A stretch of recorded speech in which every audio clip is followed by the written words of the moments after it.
Chevrolet El Camino muuttui 2 vuodessa puukaasulla käyväksi El Caminaksi. Puukaasua syntyy auton lavalle rakennetuissa häkäpöntöissä. Ajotietokone huolehtii esimerkiksi polttoaineseoksen säätelyn, joten ekoautolla ajaminen ei eroa juurikaan nykyautoista.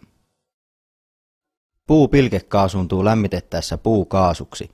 Kaasusta poistetaan epäpuhtaudet, kuten noki, jonka jälkeen kaasu jäähdytetään noin 20-asteiseksi. Moottoriin menee kaasuseos, joka palaa moottorin palotilassa bensiinin tavoin.